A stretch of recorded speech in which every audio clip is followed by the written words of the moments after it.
सबसे पहला साइन कभी कभी हियरिंग लॉस में होता है कि आपको कानों में ना जी की आवाज आनी शुरू हो जाएगी।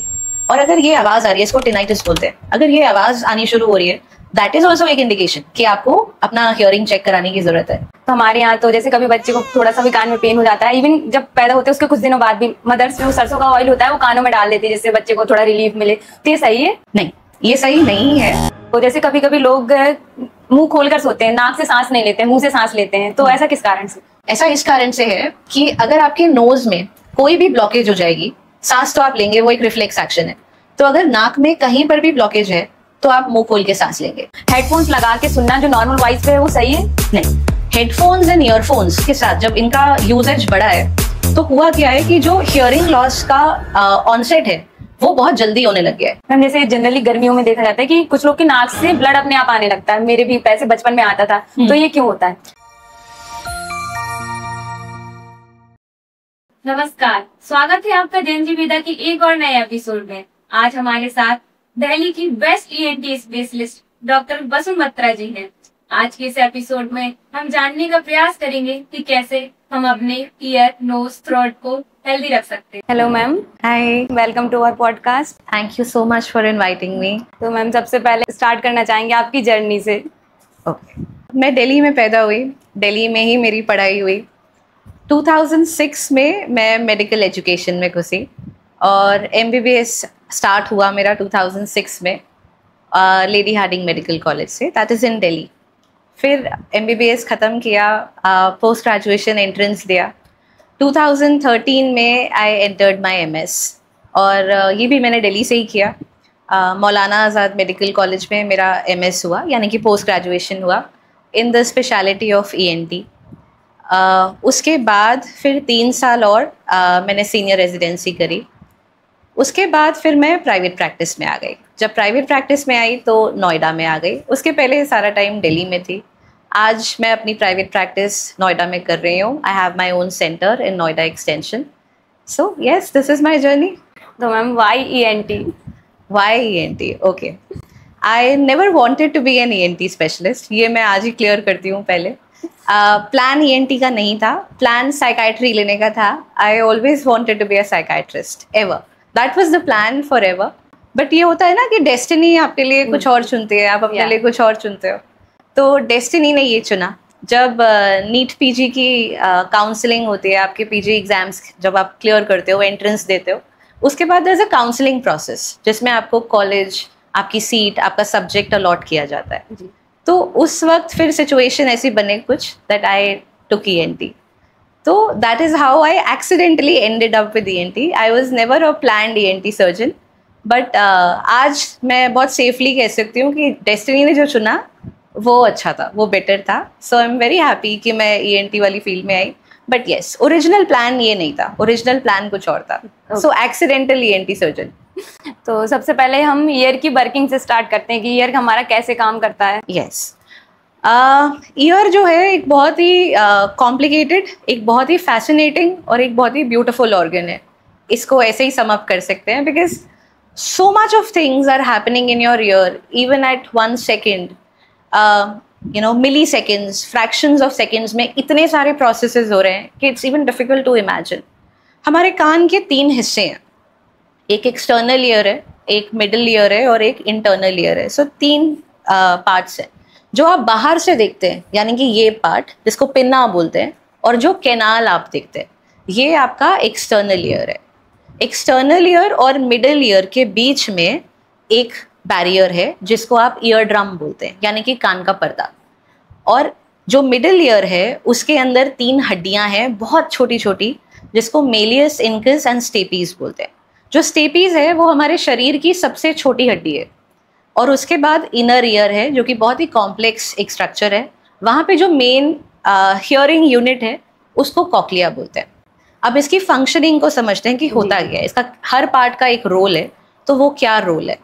जो एक्सटर्नल ईयर है, यानी कि ये पिन्ना और कैनाल, उसका रोल है साउंड आउटसाइड एनवायरनमेंट से कलेक्ट करना और एक जगह लोकलाइज करना, ताकि वो आपके कान के अंदर सीधा आपके ईयर ड्रम के ऊपर पड़े। जब ये साउंड एनर्जी कान के पर्दे पे पड़ती है तो पर्दा मूव करता है। तो पर्दा हिला मतलब मैकेनिकल एनर्जी क्रिएट हो गई। तो स्टार्ट कहाँ से हमने किया था? साउंड एनर्जी से, है ना। उसके बाद पर्दा हिलना शुरू हुआ तो मैकेनिकल एनर्जी बन गई। जब पर्दा हिला तो उसके साथ वो 3 छोटी छोटी हड्डियां थी जो मैंने बताई थी, जी जी। वो हड्डियां भी उसके साथ हिली, तो मैकेनिकल एनर्जी अंदर प्रोपगेट हो गई। अब मिडल ईयर से इनर ईयर में गए और ये एनर्जी, मैकेनिकल एनर्जी कॉक्लिया में पहुंची, जो आपका इनर ईयर है, जो अंदर सबसे अंदर वाला जो हिस्सा है वो कॉक्लिया है। वहां पे ये मैकेनिकल एनर्जी जो है कन्वर्ट होती है। कॉक्लिया में कुछ हेयर सेल्स हैं जो मूव करते हैं इन साउंड की वजह से, और जब ये हेयर सेल्स मूव करते हैं तो वहां पे कुछ इलेक्ट्रिकल चेंजेस आते हैं और एक ये न्यूरल इम्पल्स बन जाता है, एक इलेक्ट्रिकल इम्पल्स बनता है, और ये इम्पल्स फिर ऑडिटरी नर्व यानी कि सुनाई की जो नस है वहां से स्टार्ट होती है और ब्रेन तक जाती है, और फिर ब्रेन इस पूरे साउंड सिग्नल को इंटरप्रेट करता है और आप सुनते हैं जो आपने किसी और ने बोला या जो भी साउंड आपके कान में आई, वो सारा कुछ ये ब्रेन आपका एनालाइज करता है। फिर ये सारा प्रोसेस फ्रैक्शंस ऑफ सेकंड्स में हुआ, और आप देखिए कितने सारे एनर्जी ट्रांसफर्स हो गए इसके अंदर, कितना कॉम्प्लेक्स प्रोसेस है, और ईयर ये सब कुछ कर रहा है इन मिली सेकेंड्स।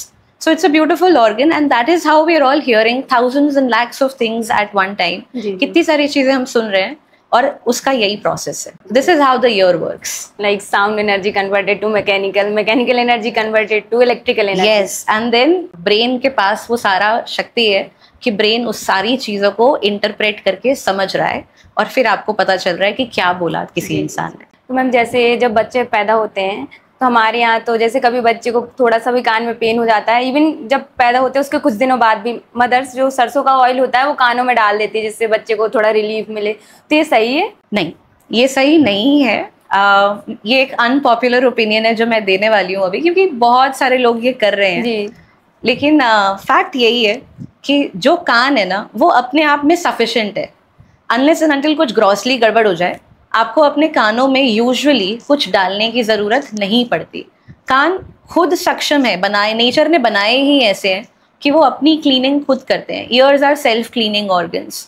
आपको कान में कुछ भी डालने की ज़रूरत नहीं है, बच्चों को भी एडल्ट्स को भी कुछ नहीं डालना है कान में। कानों को बस अपने हाल पे छोड़ दीजिए और वो अपना सारा काम खुद कर लेते हैं। They clean themselves, they take care of themselves. अगर आप उनके साथ छेड़खानी नहीं करेंगे सो चांसेस हैं कि वो अपना काम बहुत अच्छे से करेंगे, आपको तंग नहीं करेंगे। तो लाइक जैसे हमें कभी इचिंग होती है तो हम ईयरबड्स वगैरह से थोड़ा बहुत कान के अंदर उसको डाल के साफ कर लेते हैं, तो ये नहीं करना चाहिए? आई एम ग्लैड ये क्वेश्चन आपने पूछा है, इसको हम थोड़ा डिटेल में डिस्कस करते हैं क्योंकि ये एक बहुत कॉमन प्रॉब्लम है।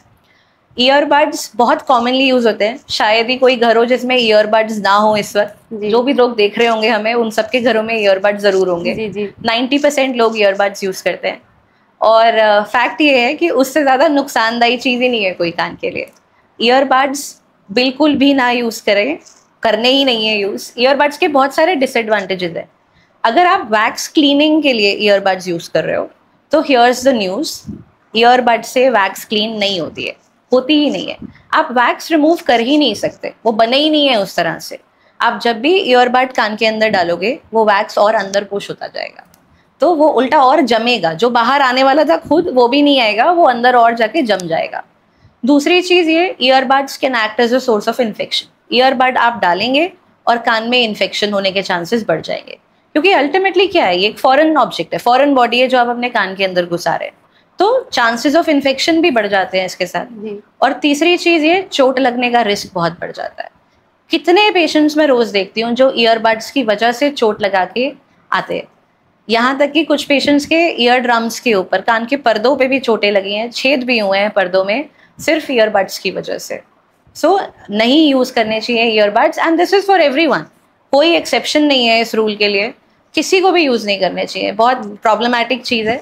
अगर आपको लग रहा है कि मुझे क्लीन करना है ईयर, सबसे पहले तो ये कि क्लीन करने की ज़रूरत ही नहीं होती कान को। एक नॉर्मली फंक्शनिंग कान जो है उसका मैकेनिज्म ही ये है कि कान के अंदर वैक्स प्रोड्यूस होगी और वो वैक्स खुद ही कान की स्किन के साथ बाहर माइग्रेट करेगी, वो खुद ही बाहर आएगी। तो अगर एक नॉर्मली फंक्शनिंग कान है तो उसमें कुछ असिस्टेंस की ज़रूरत नहीं है उसको क्लीन करने के लिए, तो आपको नहीं करना है। तो ईयरबड्स बिल्कुल भी नहीं। And if you still think कि कान में वैक्स हो गया है या कोई प्रॉब्लम आ रही है, तो डॉक्टर्स हैं, उनके पास चले जाइए, थोड़ा टाइम निकालिए, लेकिन अपने आप एक्सपेरिमेंटेशन कान के साथ नहीं करना है। जी। तो जैसे आजकल लोग फ़ोन से कुछ सुनते हैं उसके बजाय डायरेक्ट नहीं सुनते हैं, फ़ोन से ईयरफोन्स लगा लेते हैं, हेडफोन्स लगा लेते, तो हेडफोन्स लगा के सुनना जो नॉर्मल वॉइस पे है वो सही है? नहीं, हेडफोन्स एंड ईयरफोन्स के साथ जब इनका यूजेज बढ़ा है तो हुआ क्या है कि जो हियरिंग लॉस का ऑनसेट है वो बहुत जल्दी होने लग गया है। यानी कि जो हियरिंग लॉस पहले 60s में आता था वो अब 30s में आ रहा है। बहुत सारे आईटी प्रोफेशनल्स खासकर जिनका काम ऐसा है, जो अपने कानों में हेडफोन्स ईयरफोन्स लगा रहे हैं, उनके साथ ये प्रॉब्लम आने लग गई है कि उनकी सुनाई की जो नसें हैं वो जल्दी कमज़ोर हो जाती हैं और hearing loss sets in early 30s, 31, 32, 33 की एज में लोगों का हियरिंग लॉस अब स्टार्ट होने लग गया है। सो ये एक प्रॉब्लम है और इसको बोलते हैं noise induced hearing loss. Noise की वजह से ये इशू आ रहा है। लाइक हम अगर नॉर्मल वॉल्यूम पे भी सुनते हैं तो भी ना यूज़ करें? देखिए, दो पैरामीटर्स हैं इसके अंदर, एक ड्यूरेशन और एक लाउडनेस। दोनों ही जो पैरामीटर्स है ना वो इम्पोर्टेंट है। आप चाहे लाउडनेस कम कर रहे हैं लेकिन ड्यूरेशन बढ़ा रहे हैं तो वो भी इशू है, वो भी एक प्रॉब्लम है। क्योंकि हो क्या रहा है, एक मशीन है जो आपके कान के अंदर लग रही है और वो सडनली स्टिम्युलेट कर रही है आपके कान को साउंड, लाउड साउंड देकर। तो ये जो हेयर सेल्स हैं, जो मैंने आपको बताया कान के अंदर वाले हिस्से में कॉक्लिया है जिसके हेयर सेल्स हैं, जो वो मूव करते हैं तो साउंड सिग्नल जनरेट होता है ना। तो ये हेयर सेल्स जो है ना ये मरना शुरू हो जाते हैं जब आप हेडफोन्स या ईयरफोन्स लगाते हैं। तो जैसे जैसे वो हेयर सेल्स खराब होते जाएंगे आपका हियरिंग लॉस सेट इन होना शुरू हो जाएगा। तो दोनों चीज़ों का ध्यान रखना है, ड्यूरेशन का भी और लाउडनेस का भी। तो इसमें हम एक 60-60 रूल फॉलो करते हैं। 60-60 का मतलब है 60% ऑफ द टोटल साउंड, मतलब जितना मैक्सिमम साउंड आपका हेडफोन आपको दे सकता है उसके 60% पे ही रहना है, उससे ऊपर नहीं जाना है। And 60 minutes a day. तो 60 मिनट्स अ डे से ज़्यादा यानी कि 1 घंटे से ज़्यादा नहीं यूज़ करना है हेडफोन या ईयरफोन। लाइक जो आईटी में वर्क करते हैं वो तो ऑल द टाइम हेडफोन पहन के रखते हैं, तो वो लोग, उनको तो हमेशा ही फिर होना ही होना है ना हियरिंग लॉस। देखिए, होना ही होना ये पता नहीं है अभी, क्योंकि everybody has a different body, everybody has different years. लेकिन करना क्या है, अगर आप आईटी प्रोफेशनल है, मैं अपने सारे पेशेंट्स को भी ये बोलती हूँ, कोशिश करिए कि जितने कॉल स्पीकर पे ले सकें उतने कॉल स्पीकर पे लीजिए। अगर नहीं पॉसिबल है तो ईयरफोन्स के ऊपर हेडफोन्स चूज़ करिए। दोनों ही खराब हैं लेकिन वो लेसर ईविल, कम खराब कौन सा है, वो हेडफोन कम खराब है ईयरफोन्स, तो हेडफोन्स यूज़ कर लीजिए। तीसरा ये एक नॉइज़ कैंसिलेशन हेडफोन्स आते हैं। तो नॉइज़ कैंसिलेशन हेडफोन्स क्या होते हैं कि वो आउटसाइड नॉइज़ को कैंसिल करते हैं। नहीं तो नॉर्मली अगर आप एक नॉइज़ी सराउंडिंग में बैठे हैं तो आपको अपने फ़ोन की साउंड और बढ़ानी पड़ेगी ताकि आप नॉइज़ के ऊपर उस साउंड को सुन सकें। तो ये हेडफोन्स क्या करते हैं, बाहर की नॉइज़ को कैंसिल कर देते हैं, तो उससे आपको उतना ज़ोर से नहीं सुनना पड़ेगा साउंड जितना आप वैसे सुनते हैं नॉइज़ में। तो अगर यूज़ करना ही है तो नॉइज़ कैंसिलेशन यूज़ करिए हेडफोन्स। चौथी चीज़ ये regular year checkups, regular audiometry. जहाँ पर भी आपको डाउट हो रहा है हल्का हल्का कि नहीं मुझे लग रहा है कि मुझे कम सुनाई दे रहा है, उसके भी साइंस एंड सिम्टम्स हैं। सपोज अगर आपको लगे कि ऑफिस में 2-3 बार हो गया कि किसी ने कुछ बोला, मुझे नहीं समझ में आया, मुझे रिपीट करने के लिए बोलना पड़ा, दैट इज़ वन साइन। अगर टीवी लाउड वॉल्यूम पे सुनने लग गए हैं, या अगर शोर में आपको लगता है कि आपको क्लियरली सुनाई नहीं दे रहा है, या फ़ोन पे क्लियरली सुनाई नहीं दे रहा है, दीज आर ऑल साइंस कि यार दैट हियरिंग जो लॉस है हमारा वो सेट इन होने लग गया है। या अगर कभी हियरिंग लॉस नहीं सेट इन हो रहा, लेकिन सबसे पहला साइन कभी कभी हियरिंग लॉस में होता है कि आपको कानों में ना जी की आवाज़ आनी शुरू हो जाएगी। और अगर ये आवाज़ आ रही है, इसको टिनाइटिस बोलते हैं, अगर ये आवाज़ आनी शुरू हो रही है दैट इज़ ऑल्सो एक इंडिकेशन कि आपको अपना हियरिंग चेक कराने की ज़रूरत है।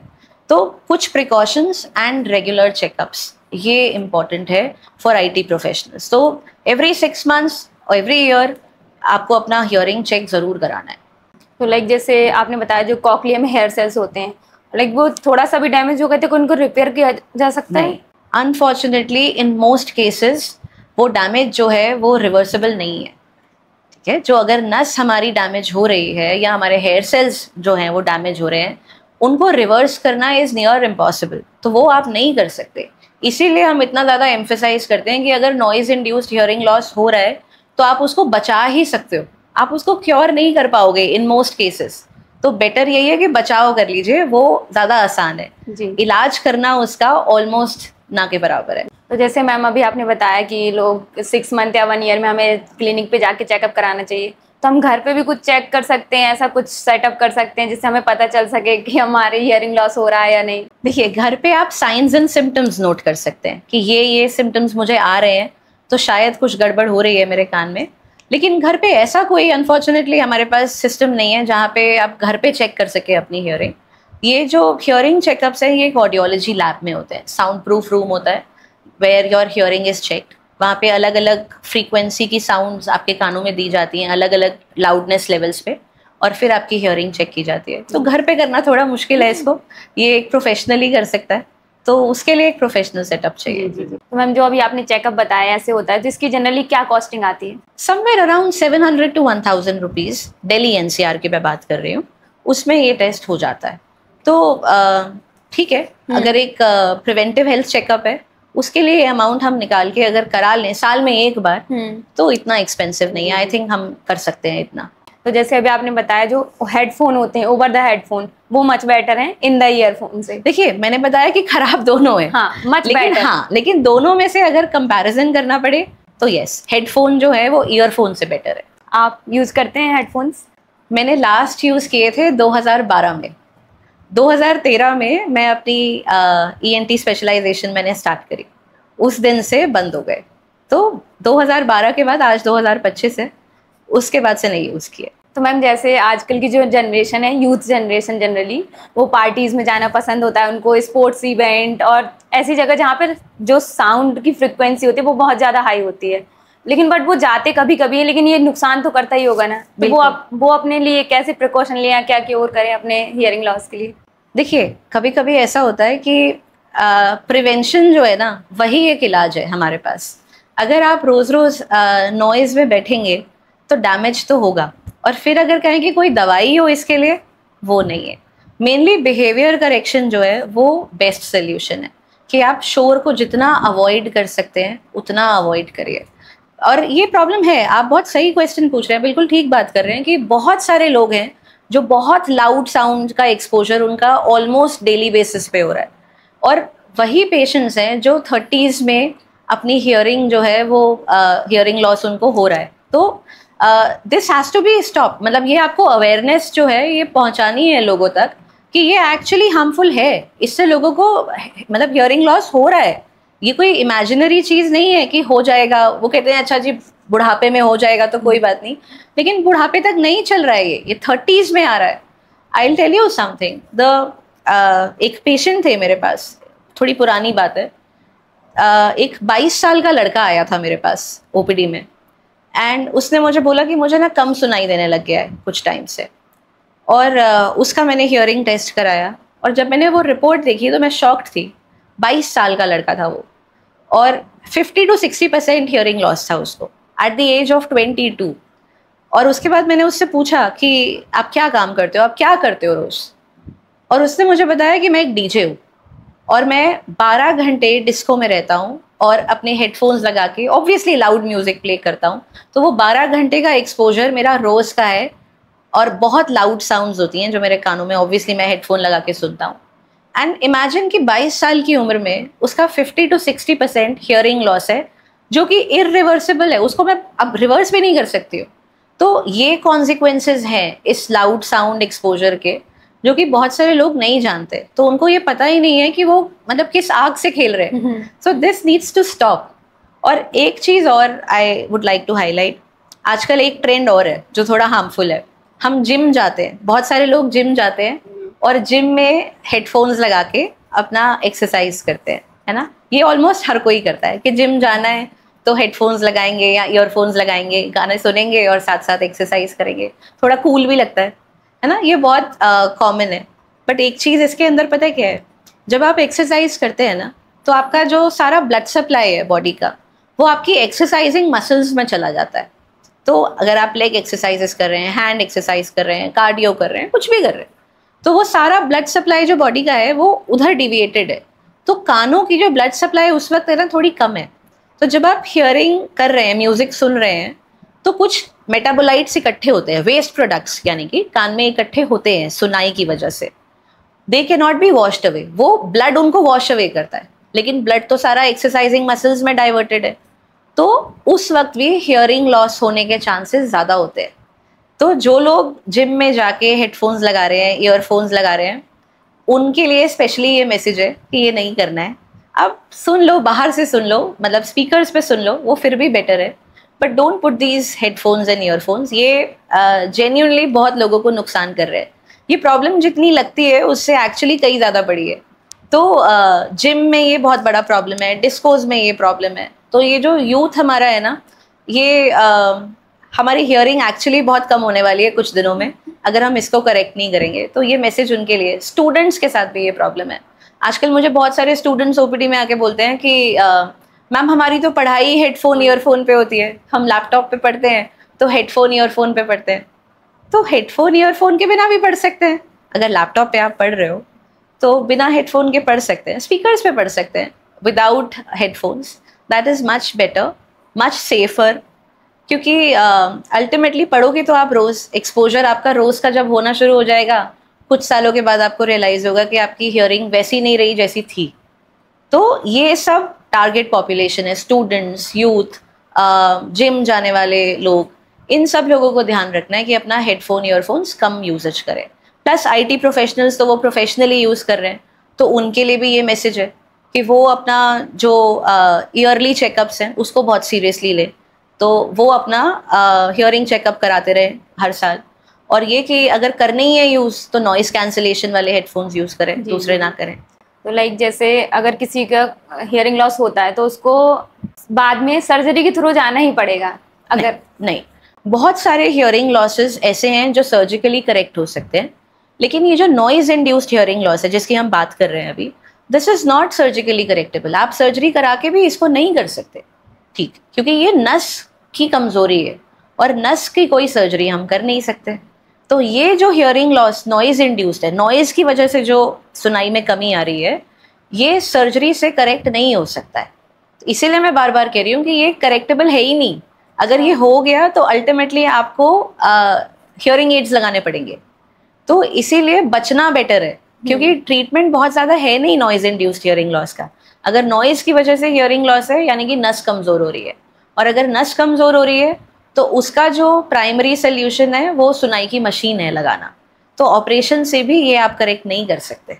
मैम जैसे एक मेरा पर्सनल सवाल था कि जैसे बच्चा जब माँ के यूट्रस में होता है, जो महाभारत टाइम की बात है, जब अर्जुन सुभद्रा जी को चक्रव्यूह भेदना बता रहे थे, तब अभिमन्यु जी ने उनके पेट में ही सीख लिया था उसको। तो क्या जब बच्चा माँ के पेट में होता है तो वो सुन सकता है? बहुत ही इंटरेस्टिंग क्वेश्चन है ये। हमें ये सिखाया गया है कि अभिमन्यु ने अपनी माँ के गर्भ में चक्रव्यूह में घुसना सीख लिया था जब उसके पिताजी सुभद्रा को समझा रहे थे ये। लेकिन जब बाहर निकलना था तब वो सो गया था और वो बाहर निकलने की विधि नहीं सीख पाया था। ये हमें सिखाया गया है। अब इसी स्टोरी को मॉडर्न डे साइंटिफिक एविडेंस से कंपेयर करते हैं जी।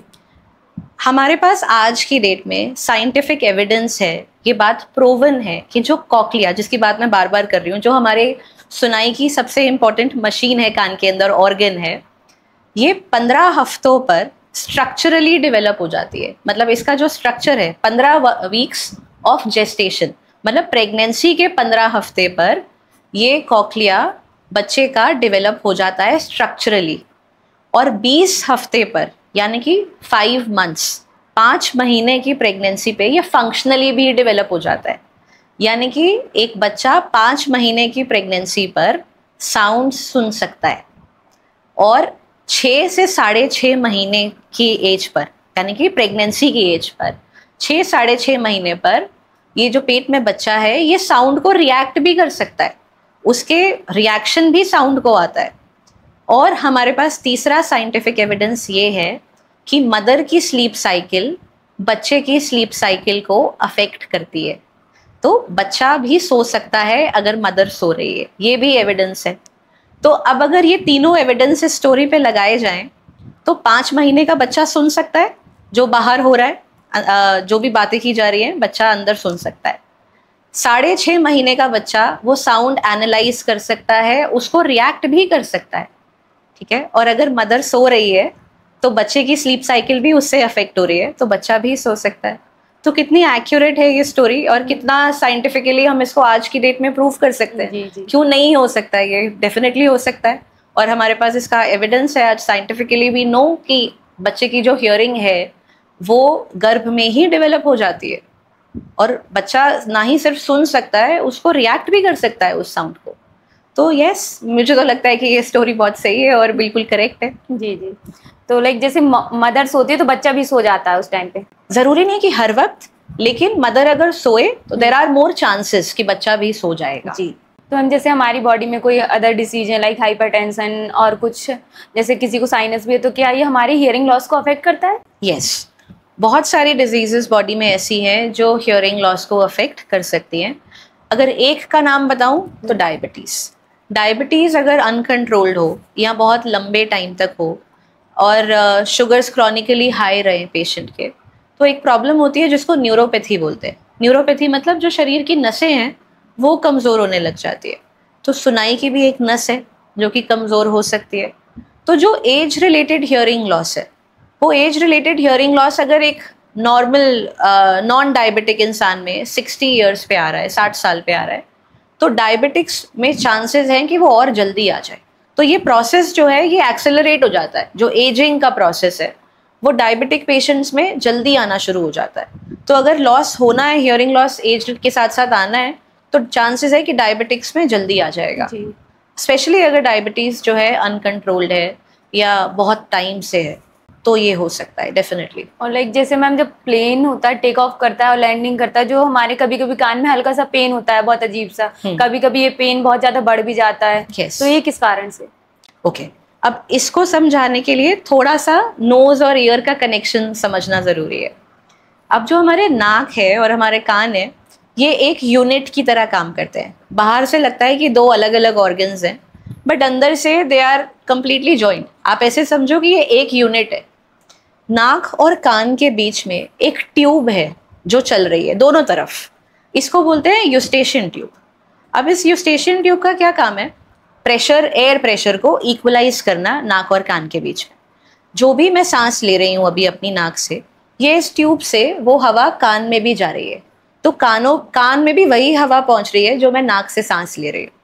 ठीक है, जब हम फ्लाइट में होते हैं तो टेक ऑफ और लैंडिंग के टाइम पे सडन प्रेशर चेंजेस होते हैं। हाइट सडनली चेंज हुई और एयर प्रेशर भी सडनली चेंज हुआ। तो जो हमारी यूस्टेशियन ट्यूब है, ये इतने सडन एयर प्रेशर को टॉलरेट नहीं कर पाती है कई बार, तो ये अचानक से लॉक हो जाती है, बंद हो जाती है, ब्लॉक हो जाती है। तो इसमें क्या हुआ कि हमारे नाक और कान का बीच का कनेक्शन टूट गया। तो आप सांस तो ले रहे हो, लेकिन वो हवा जो है वो कानों तक नहीं पहुंच रही है। और जब कानों तक नहीं पहुंच रही है तो कानों में क्या हो जाएगा? एक वैक्यूम क्रिएट हो जाएगा, क्योंकि वहां हवा ही नहीं पहुंची। तो जब वैक्यूम क्रिएट होता है, वो फीलिंग होती है जब आपको लगता है मेरा कान ब्लॉक हो गया। और दर्द क्यों होता है? जब ये वैक्यूम क्रिएट होगा, वैक्यूम की क्या प्रॉपर्टी है कि वो हर चीज अपनी तरफ खींच लेता है, सक इन कर लेता है ना। तो जो हमारे कान का पर्दा है वो उस वैक्यूम में सक इन हो जाता है, अंदर की तरफ खींचता है, वैक्यूम की तरफ।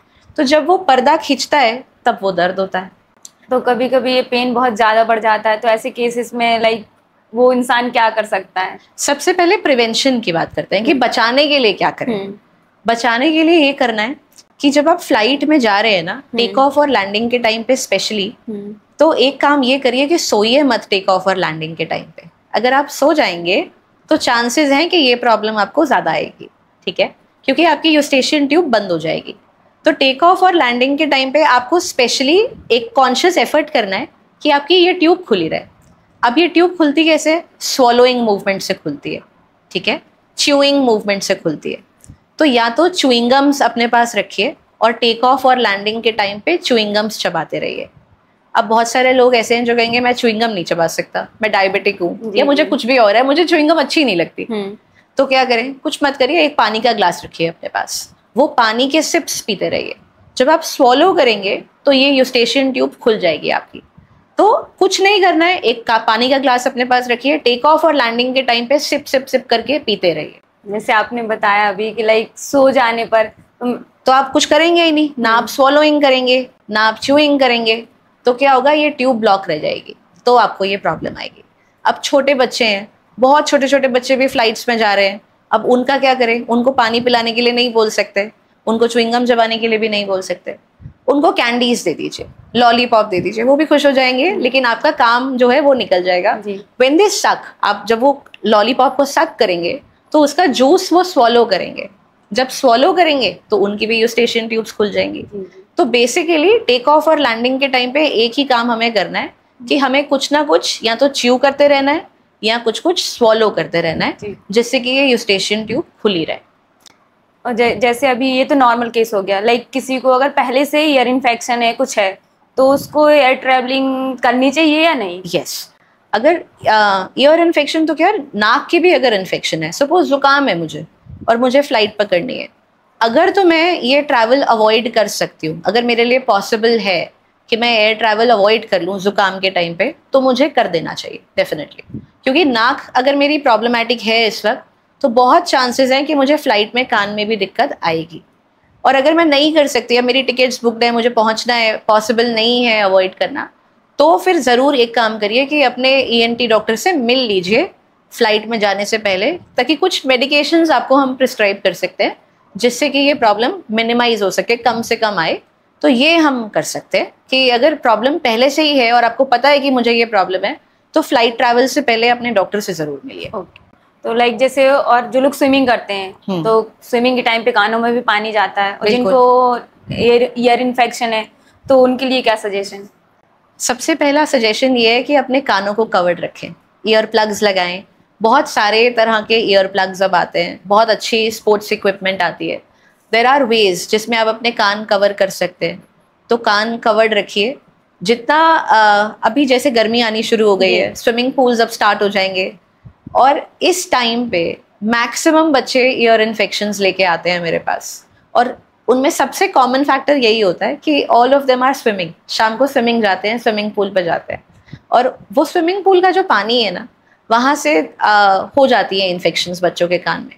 तो सजेशन एक ही है, एक तो अगर ईयर इन्फेक्शन ऑलरेडी है तो पानी में मत जाइए, बिल्कुल भी मत जाइए। जब तक कि आप पूरा ठीक नहीं हो जाते, पानी में कदम ही मत रखिए।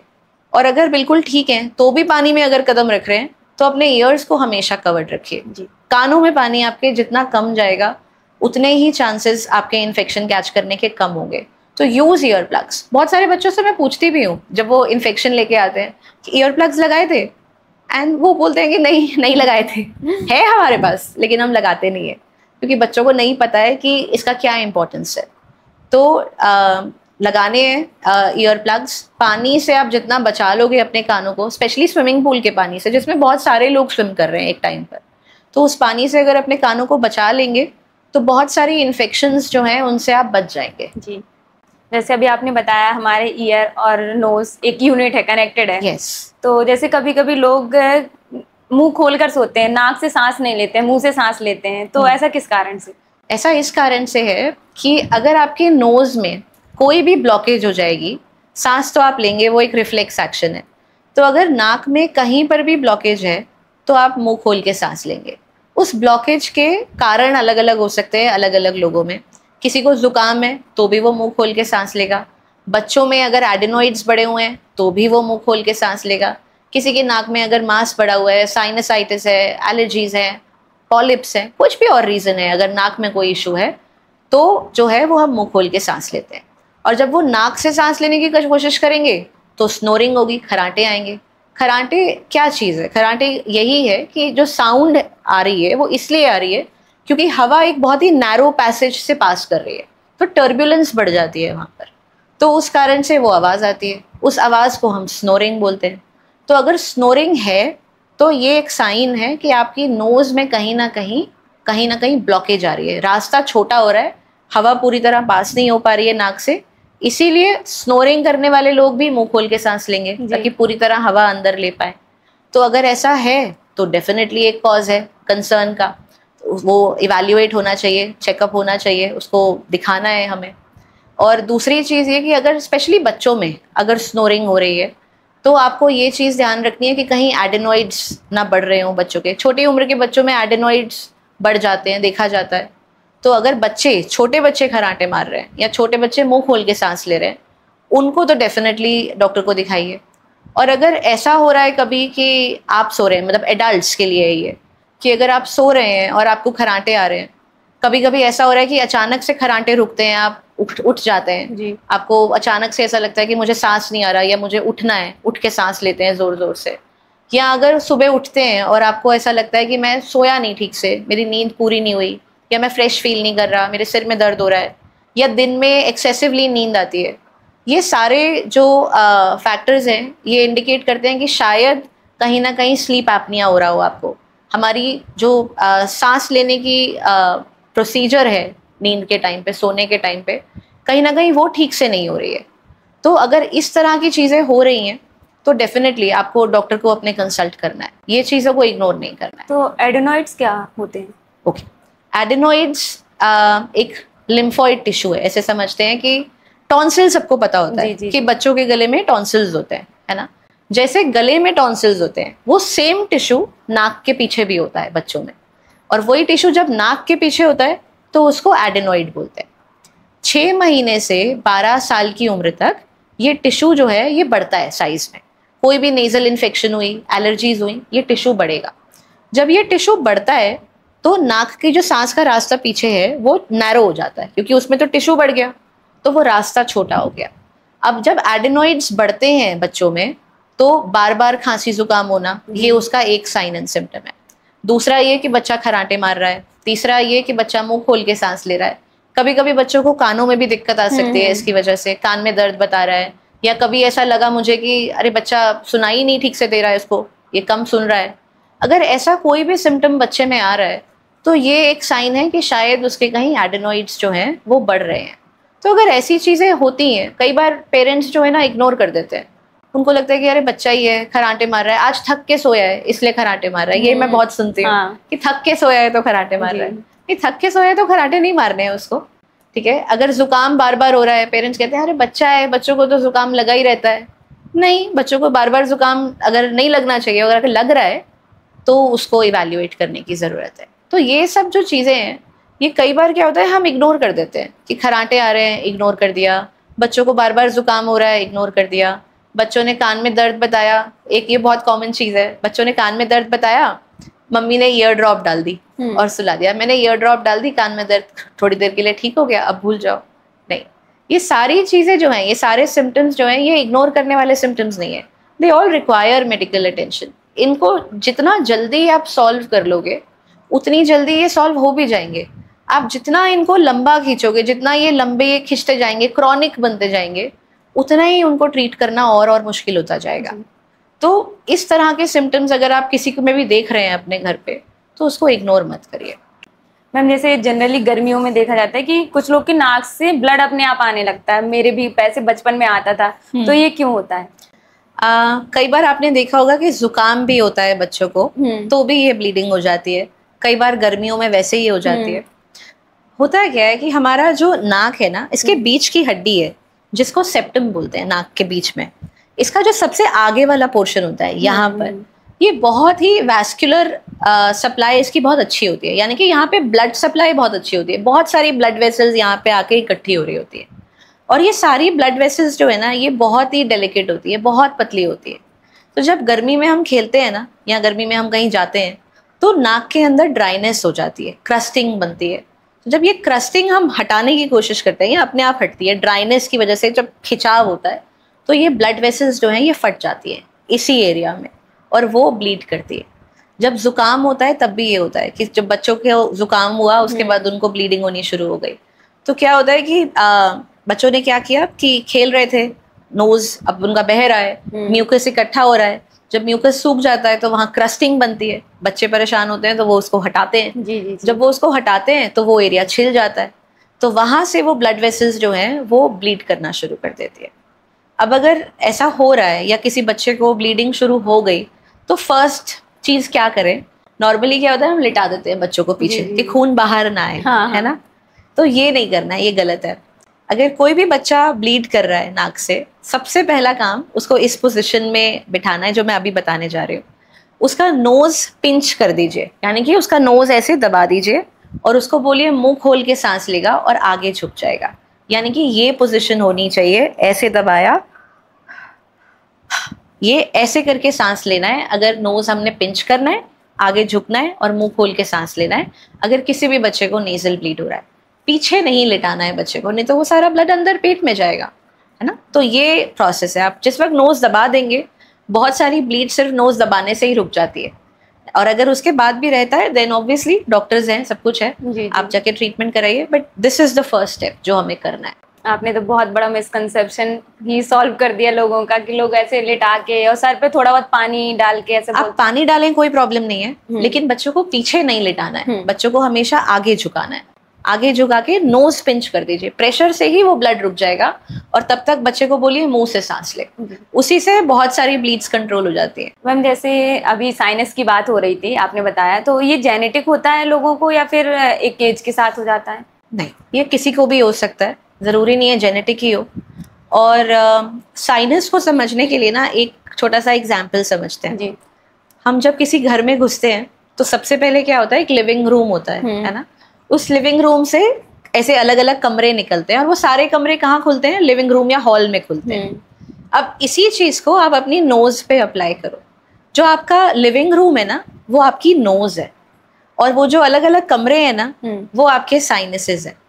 तो ये सारे साइनसेस, हमारे फेस के अंदर 8 साइनसेस हैं, 4 ऑन ईच साइड, मतलब 4 पेयर्स हैं, तो 4 इधर 4 इस साइड। और ये सारे साइनसेस जो है ना, नाक के अंदर खुलते हैं, ओपन करते हैं नाक के अंदर। So this is the connection between nose and your sinuses. तो कभी भी क्या होता है, जो नाक की कोई भी प्रॉब्लम अगर है, सपोज नाक के अंदर कोई इन्फेक्शन है, कोई एलर्जी है, जब इस तरह की चीज़ें होती हैं तो नाक का जो टिश्यू है ना, वो स्वेलअप हो जाता है, सूज जाता है। तो इनकी ओपनिंग जो है, साइनसेस जो नाक के अंदर खुल रहे हैं, ये कैविटीज़ हैं। साइनसेस जो हैं फेस के अंदर कमरों की तरह, खाली कमरों की तरह हॉलो हैं, हवा से भरे हुए हैं, और खुलते कहाँ हैं, नाक के अंदर। तो अगर नाक के अंदर कोई भी स्वेलिंग आ जाए तो ये जो इनकी ओपनिंग है ये ब्लॉक हो जाती है। तो जब साइनस की ओपनिंग ब्लॉक हो जाएगी तो इनकी ड्रेनेज नहीं हो पाएगी ठीक से। तो जब साइनस की ड्रेनेज नहीं हो पाएगी तो इनके अंदर म्यूकस इकट्ठा होना शुरू हो जाएगा। जब म्यूकस इकट्ठा होगा और ड्रेन नहीं कर पाएगा, वहां पे कोई चीज इकट्ठी हो जाएगी, तो क्या होगा, उसमें इन्फेक्शन होगा। इन्फेक्शन होगा तो इन्फ्लेमेशन होगा, और इसी को बोलते हैं साइनसाइटिस, यानी कि साइनस आइटिस। आइटिस का क्या मतलब है, इन्फ्लेमेशन। साइनस की इन्फ्लेमेशन साइनसाइटिस। तो प्रॉब्लम क्या है, मेन प्रॉब्लम साइनसाइटिस का ये है कि साइनसेस की जो ओपनिंग है, जो रास्ता है उनके ड्रेन करने का, वो ब्लॉक हो गया है। अगर वो रास्ता खुल जाए, साइनसेस की ड्रेनेज ठीक हो जाए, तो साइनसाइटिस को ट्रीट किया जा सकता है। लाइक जब जिसको साइनस हो जाता है उसके यहाँ पे भी बहुत पेन होता है, ये पार्ट में, तो यहाँ से क्या कनेक्शन? यहाँ पे आपका फ्रंटल साइनस है।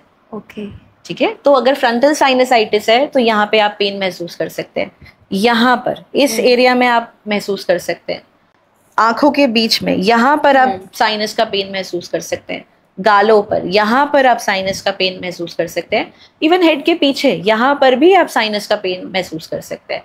अगर नाक से सांस ठीक से नहीं आ रहा है, नाक ब्लॉक हो रहा है, नाक से डिस्चार्ज आ रहा है, या नाक के पीछे डिस्चार्ज गले में गिर रहा है, स्मेल ठीक नहीं आ रही, ये सारे एरियाज जो मैंने बताए, यहाँ पे कहीं दर्द रह रहा है, भारीपन रह रहा है, ये सारे सिम्टम्स जो हैं ये साइनसाइटिस के हैं।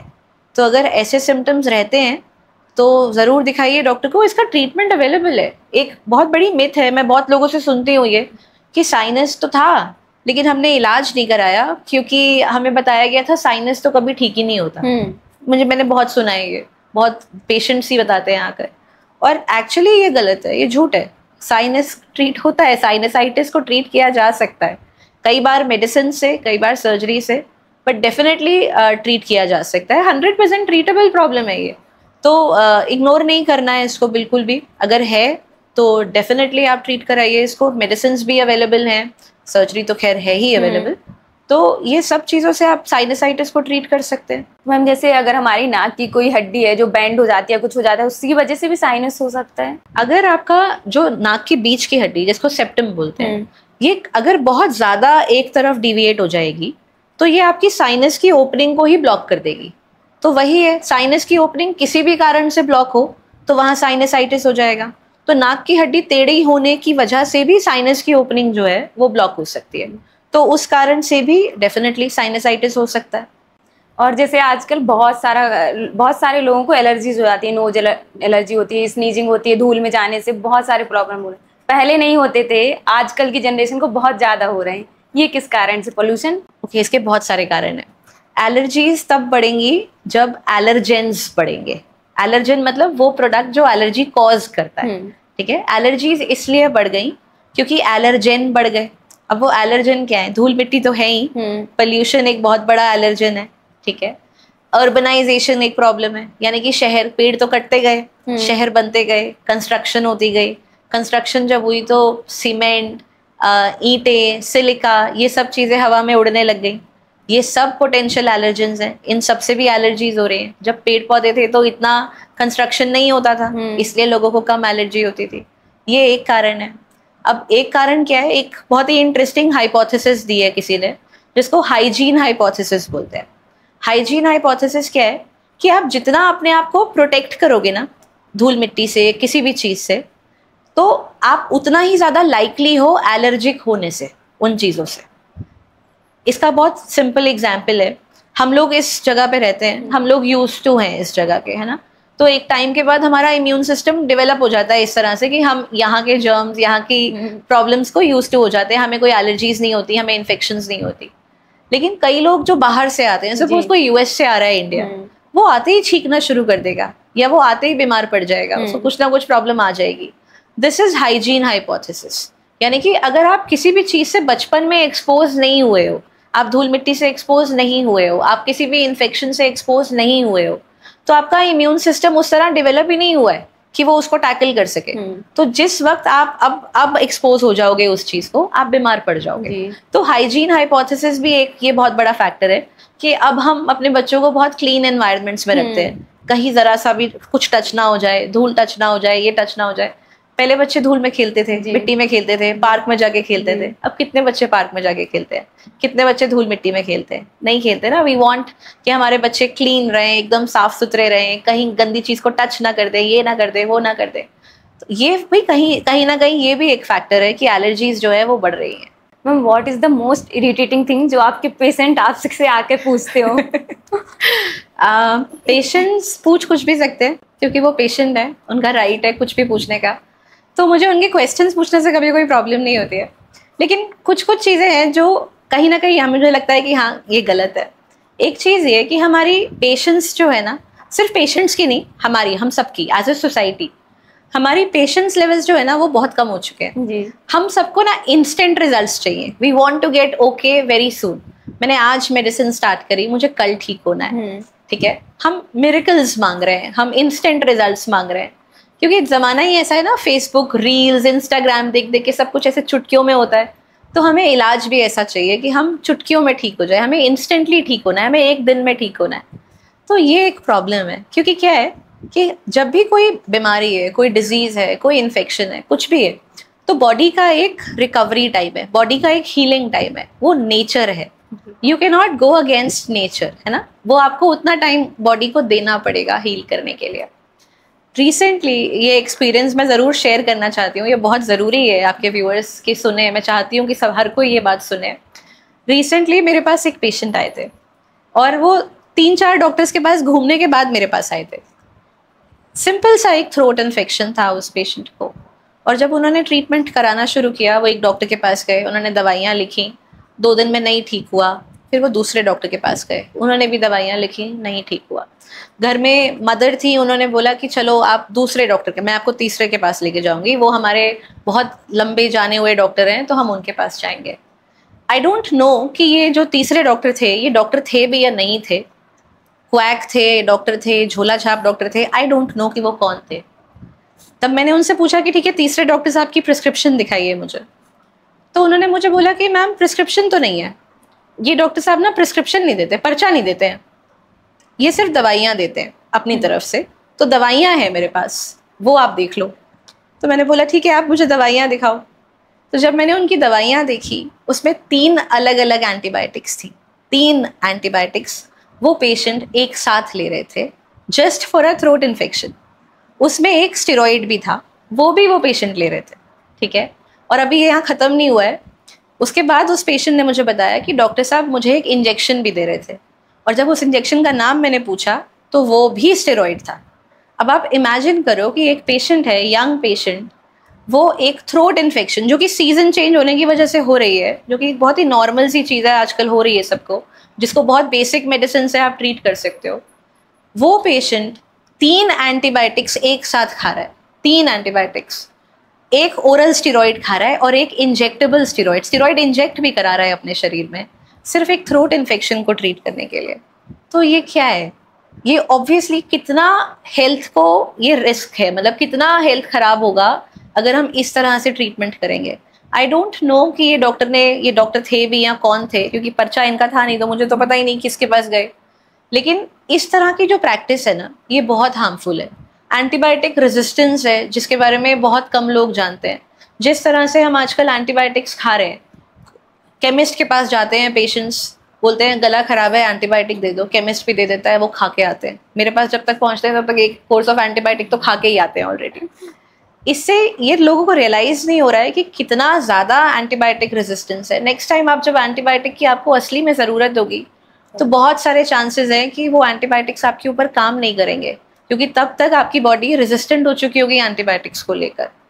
तो सेल्फ मेडिकेशन से बचिए, अनएथिकल मेडिकेशन से बचिए। मैम जैसे हमारे आयुर्वेदा में एक जल नीति कुछ बताई गई जो हमारे नोज को क्लीन करने के लिए यूज होती है वाटर के थ्रू, तो ये करना सही है आपके हिसाब से? हाँ, बिल्कुल करना चाहिए। इसका एक बहुत साइंटिफिक बेसिस है। क्या जल नीति कि आप नोज में पानी डाल रहे हो, दूसरी साइड से उस पानी को निकाल रहे हो, तो क्या हो रहा है कि आपका नोज वॉश हो रहा है उस पानी से।